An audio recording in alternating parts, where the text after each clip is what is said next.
le monde tourne. Direction la Birmanie, refusant de tirer sur leurs concitoyens. Les informations pullulent. Tout de suite, voici les informations. C'est le moment d'ouvrir la page internationale avec Erlich Dorelas depuis Boston, Massachusetts.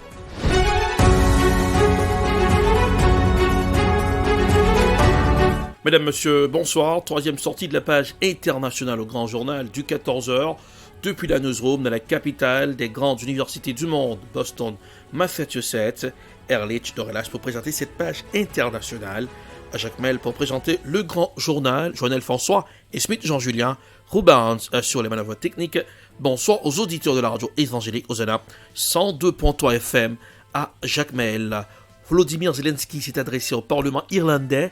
Le président ukrainien a évoqué le massacre présumé de Boutcha et demande plus de sanctions contre la Russie. Voici un reportage signé Euronews.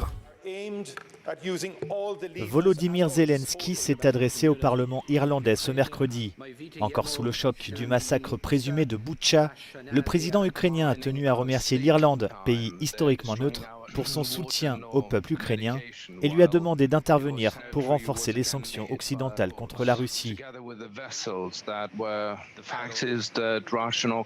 Le fait est que l'occupant russe a tué des personnes sur la route alors qu'elles tentaient de s'échapper des villes assiégées. Le fait est que les soldats russes n'ont même pas essayé d'enlever ces corps des rues pendant l'occupation de Boutcha et d'Irpin et que les corps gisaient simplement dans les rues, sur le côté.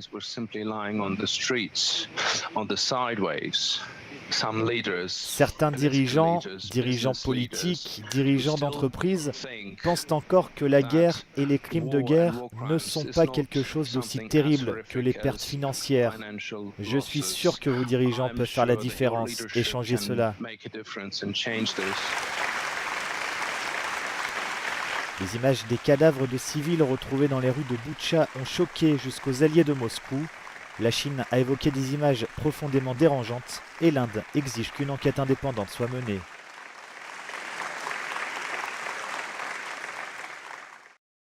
Alors que l'UE et les États-Unis ont imposé des sanctions sans précédent à la Russie, la Turquie s'y est opposée. Au contraire, le ministre turc des Affaires étrangères a souligné que les Russes, y compris les oligarques, sont les bienvenus. Beaucoup ont accepté l'offre. Les Russes ont fui vers Istanbul, où les vols quotidiens en provenance de Moscou continuent de fonctionner. Mais en Turquie, les Russes font quant à même face aux conséquences des sanctions économiques. Voici un reportage signé CGTN News. Depuis le début de l'opération militaire spéciale de la Russie en Ukraine, de nombreux Russes ont fui leur propre pays pour différentes raisons. Les sanctions économiques des pays occidentaux ont particulièrement eu un impact. La Russie a été partiellement bannie du système bancaire mondial SWIFT, tandis que Mastercard et Visa ont aussi quitté la Russie, rendant les transactions internationales très difficiles pour les Russes. Une destination populaire pour les Russes en fuite est devenue la Turquie. En tant qu'allié clé de Moscou, Ankara a décidé de ne pas imposer de sanctions à la Russie et accueille des Russes. Mais beaucoup d'entre eux rencontrent ici aussi des difficultés. Un problème fondamental est d'accéder à leur argent et d'effectuer des transactions financières. Tina a quitté la Russie pour la Turquie le 4 mars. Elle a ouvert un compte bancaire ici, mais cela n'a pas résolu ses problèmes. J'ai déposé tout mon argent en livres sur un compte privé, mais le système ne me permet pas d'envoyer de l'argent à ma famille et je ne peux pas recevoir d'argent d'eux non plus. Comme beaucoup d'autres, Tina dit qu'elle s'est enfuie spontanément. Nous sommes partis sans faire de plan, nous avons juste décidé de quitter la Russie. Maintenant, nous allons commencer à chercher des opportunités de travail. Sergei a déménagé en Turquie il y a 12 ans et maintenant il aide les Russes récemment arrivés. Il dit qu'ils font face à de nombreux défis pratiques. Comment voler jusqu'ici? Comment obtenir des cartes de crédit? Comment utiliser ces cartes? Comment fonctionnent les banques ici? Quelle banque choisir? Quelle banque offre quoi? Tout cela nécessite de l'aide. En attendant, le gouvernement turc et les responsables bancaires travaillent sur des solutions. Les banques turques, les banques d'État et surtout quelques grandes banques privées ont commencé à travailler sur le système russe Mir, qui est un système similaire Mastercard et Visa. Elles ont commencé à construire l'infrastructure de ce système. Les banques turques sont impatientes de soutenir les Russes, tout comme le gouvernement. Mais en 2021, une banque turque a été accusée par un tribunal américain d'avoir échappé aux sanctions contre l'Iran. Ainsi, des experts soulignent que les banques ici sont désormais extrêmement prudentes. Direction le Burkina Faso, Blaise Compaoré condamné dans le procès de l'ex-président du Burkina Faso Thomas Sankara, assassiné en 1987. Voici un reportage cité Africa News. Les trois principaux accusés de l'assassinat de l'ex-président du Burkina Faso, Thomas Sankara, ont été condamnés mercredi à la prison à perpétuité par le tribunal militaire de Ouagadougou. Parmi les condamnés à la prison à vie figure le commandant de sa garde à l'époque des faits, Hyacinthe Kafando, le général Gilbert Diendéré, un des chefs de l'armée lors du putsch de 1987. Le général Diendéré purge déjà une peine de 20 ans de prison pour sa participation à une tentative de coup d'État en 2015, un an après la chute de Blaise Compaoré.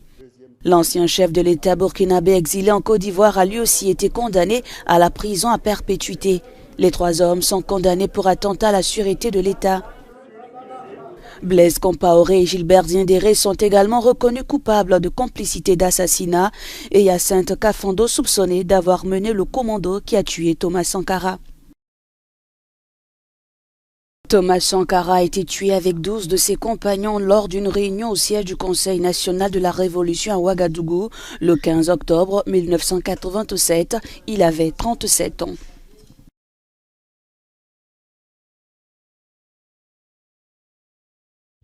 La guerre en Ukraine est au menu de la réunion mercredi 6 et jeudi 7 avril à Bruxelles.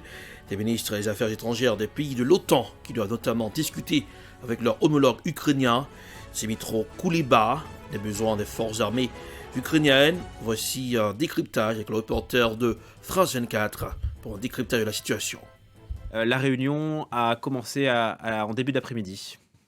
Oui, elle commence cet après-midi, elle se poursuivra demain durant une bonne partie de la journée et il ne sera quasiment question que de la guerre en Ukraine. Le secrétaire général de l'Alliance, Jens Stoltenberg, il l'a dit hier, le sujet ce sera la fourniture d'armes aux forces ukrainiennes. C'est pour cela que le ministre des Affaires étrangères ukrainien, Dmytro Kuleba, sera présent lui aussi pour discuter vraiment des besoins de Kiev. Alors, sans entrer dans les détails, Jens Stoltenberg a évoqué hier la livraison d'armes anti-chars ou encore de systèmes de défense anti-aériens. Pour cette réunion stratégique, les ministres des Affaires étrangères de la Finlande, de la Suède, ainsi que le chef de la diplomatie européenne, Josep Borrell, ont aussi été conviés. Leurs pays ne sont pas membres de l'OTAN, mais ils sont associés aux réunions depuis le début de la crise ukrainienne. Et ils seront rejoints par d'autres États, avec la présence des ministres de Géorgie et de pays d'Asie-Pacifique, comme l'Australie, le Japon, la Nouvelle-Zélande et la République de Corée. Cette réunion, elle ne peut évidemment pas s'affranchir du contexte actuel, celui d'un durcissement occidental global contre la Russie après la révélation des massacres de Boutcha. Il y a d'abord l'Union européenne qui doit dévaluer aujourd'hui ou demain de nouvelles sanctions contre la Russie, avec peut-être un embargo sur le charbon russe qui représente 45% des importations de l'Union, et ce alors que sur le plan diplomatique, les chancelleries européennes excluent à la chaîne les diplomates russes depuis lundi. Et déjà, on réfléchit à des mesures supplémentaires. Tôt ou tard, l'Union européenne devra prendre des sanctions sur le pétrole et le gaz russe. C'est ce qu'a dit d'ailleurs ce matin le président du Conseil européen, Charles Michel, devant les parlementaires européens réunis à Strasbourg. Aux États-Unis, vous l'avez dit, c'est une aide supplémentaire à l'Ukraine qui a été débloquée hier, une aide qui peut aller jusqu'à 100 millions de dollars, là aussi pour répondre aux besoins ukrainiens pour des systèmes anti-chars. Bref, tout le monde au sein de l'Alliance Atlantique, du G7 et de l'Union européenne semble aujourd'hui sur la même longueur d'onde, celle d'une politique et d'une diplomatie plus dure pour isoler encore un peu plus la Russie. Merci Jean-Jacques Herry. Zoom sur la presse. Que dit la presse suite aux sanctions contre la Russie? De plus en plus de pays perdent confiance au dollar. Quelles seront les conséquences de la fin progressive du système pétrodollar? Voici un extrait d'une émission sur Unique 24.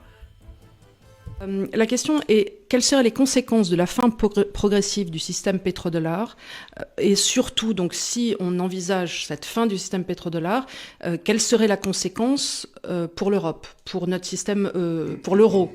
Pour l'euro. C'est une question très importante parce que ça fait longtemps qu'on en parle. J'ai même écrit avec mon fils 2 livres là-dessus qui sont en anglais, qui s'appelait The Clash of Empires, c'est-à-dire la guerre des empires, dans lequel j'expliquais qu'on arrivait à la fin de l'ordre qui avait été établi après la Deuxième Guerre mondiale, c'est-à-dire un ordre qui était fondé sur le dollar. Et quelque part, je vais essayer de l'expliquer le mieux que je le peux, mais c'est un monde compliqué.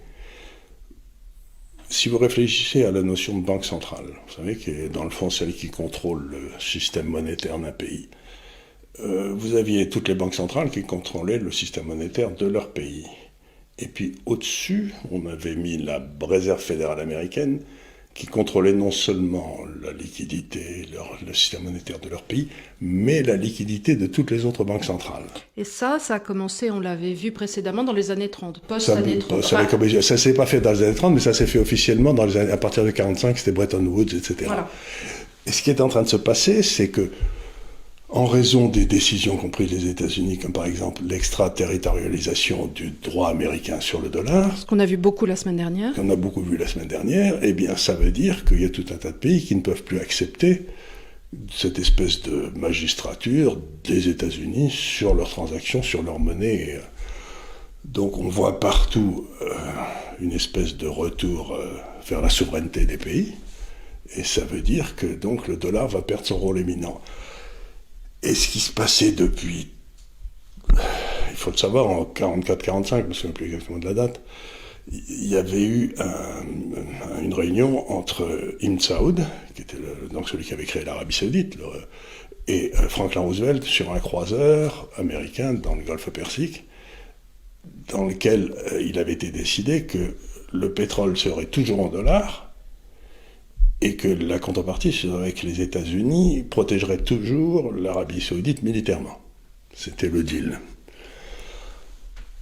Avec ce qui s'est passé en Afghanistan, avec ce qui se passe sur l'extraterritorialisation, avec ce qui se passe sur le gel des réserves russes, les Saoudiens sont en train de se dire « mais je suis complètement cinglé d'avoir mes réserves en dollars, tous les dollars que j'ai, parce que si les États-Unis décident un jour que je sens mauvais, ils vont me piquer mes réserves comme ils l'ont piqué à la Russie. » Donc l'Arabie Saoudite a fait savoir la semaine dernière qu'ils étaient en train de discuter avec la Chine pour peut-être permettre à la Chine de payer son pétrole en yuan. En yuan, on l'a vu ça.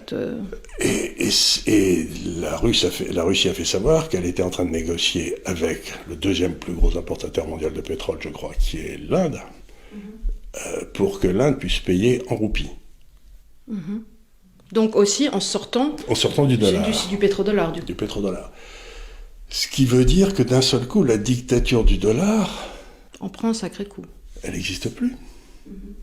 Parce que il faut bien se rendre compte que si l'Inde avait besoin de pétrole, elle devait l'acheter en dollars. Donc la première des choses, c'est qu'elle devait gagner des dollars. Donc elle devait pouvoir vendre aux États-Unis pour gagner ces dollars, pour ensuite acheter leur pétrole. Maintenant, les Indiens se disent, écoutez une seconde, moi je faut payer en roupies à la Russie, et la Russie les livre, et donc ils n'ont plus besoin de gagner des dollars.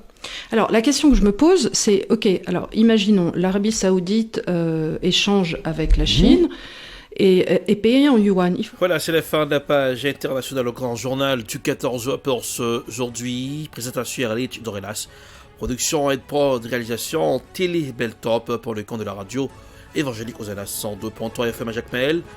Pour ceux qui ont loupé cette page internationale, pas de soucis, allez regarder la version vidéo sur YouTube, Erlich Dorelas. Couleur du temps sur Boston, 46 degrés Fahrenheit à Boston, 8 degrés Celsius. Jacmel, 85 degrés Fahrenheit, 29 degrés Celsius. Bonsoir Jonel, bonsoir Smith Jean-Julien, bonsoir Rubens, bonsoir aux auditeurs de la radio évangélique Hosanna 102.3 FM à Jacmel. Passez un excellent mercredi, bonsoir, à demain. C'était la page internationale avec Erlich Dorelas.